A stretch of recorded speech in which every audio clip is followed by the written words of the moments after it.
Welcome to Bee Buzz. My name is David. I'll be your beekeeper for the day, and this is my dad, Isaiah. I've been keeping bees for about 15 years, and my dad's been keeping bees for about 50 years. We have a long line of beekeepers in our family that goes back 4 generations. Today what we're going to be looking at is a swarm that we had brought back to our apiary, and we're going to be changing it out from a starter hive, which is a nuke, over into a regular hive. So join us today as we keep on buzzing. Alright, so what we're going to be looking at today is our deep super hive. This is what we'll be placing this swarm in, and this is what I'll place it in. Now some people like to use Illinois supers or medium supers, and they'll generally use 2 of these to put their bees in.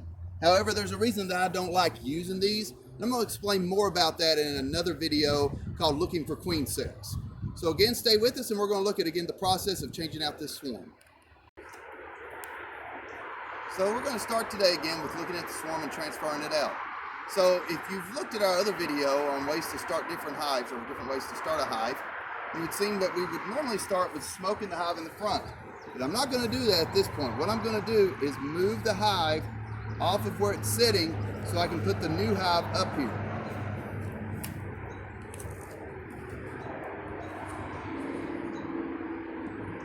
Now this is for the benefit of the workers that are still coming in from the field, so they'll at least have somewhere to go while I'm making this transition. Now when you have more than one beekeeper, you'll have differences of opinion. So me and my dad like to have differences of opinion at times. I'm saying we need to go ahead and change it out now. He says that we don't necessarily need to change it out now. So I'm going to let him give his reasons why he doesn't think we should change it out now, and then we'll come back and they can watch as I'm doing this transfer as well. So go ahead if you like.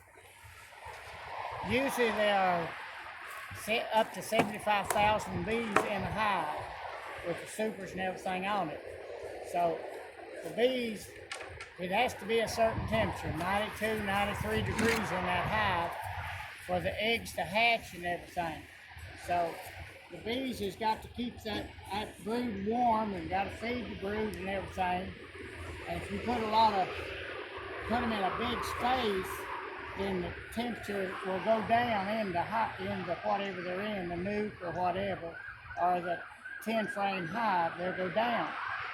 And it's harder to keep it warm, especially springtime when it gets down in the 30s or whatever at night. And that's my feel on it. Don't rush them. Leave them in the hive until they get all covered with bees and everything. And the hive, a frame of bees will hold 3,500 bees. So you can usually just look at it. If both sides are covered, you've got 3,500 bees. So when you get that, there's 6 frames in here. So when they get nearly full of bees and brood and everything, then you can switch them out to a bigger. But he's just a young whippersnapper yet. See, I've got 50 years of experience behind me. So he's got a hard head right now. He wants to do what he wants to do and everything. Won't listen to the old man. So the old man now just kindly, I'm sitting here just kindly, it's the first time he's turned me loose.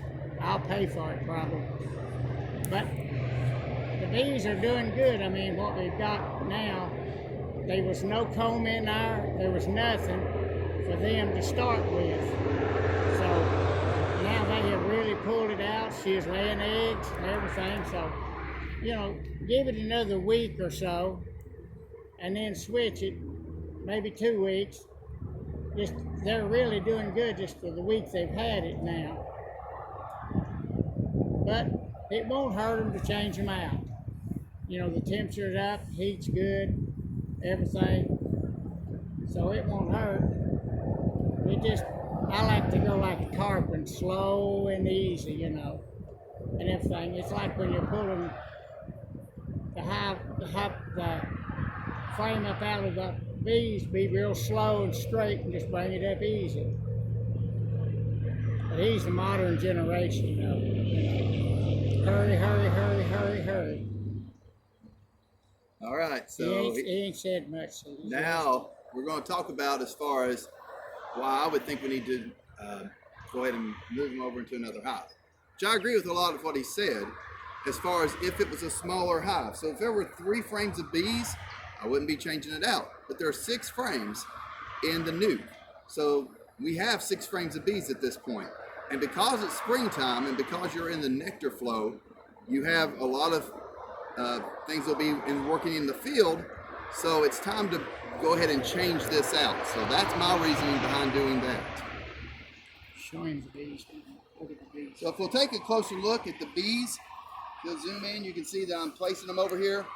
What I'm doing is I'm looking for the queen as I'm doing this, because at the very end of this process, I'm going to have to take this, and there'll be some bees in it.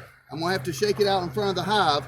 So I want to find the queen so I don't shake accidentally the queen as I'm shaking the worker bees out.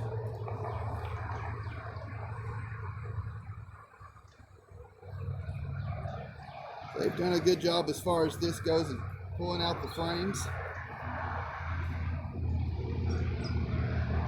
I'm going to let my dad look at these, see if he maybe accidentally can see the queen. Got it? Yeah. All right.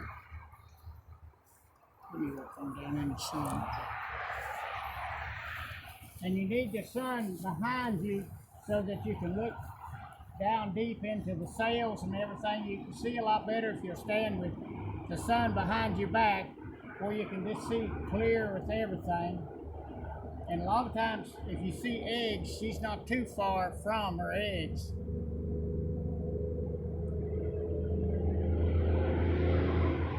But these are putting honey and pollen in and everything, or bee bread, whichever you want to call it, pollen or bee bread.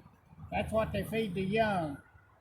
The young worker bees take honey, they give them royal jelly right at the beginning, but they stop and then they feed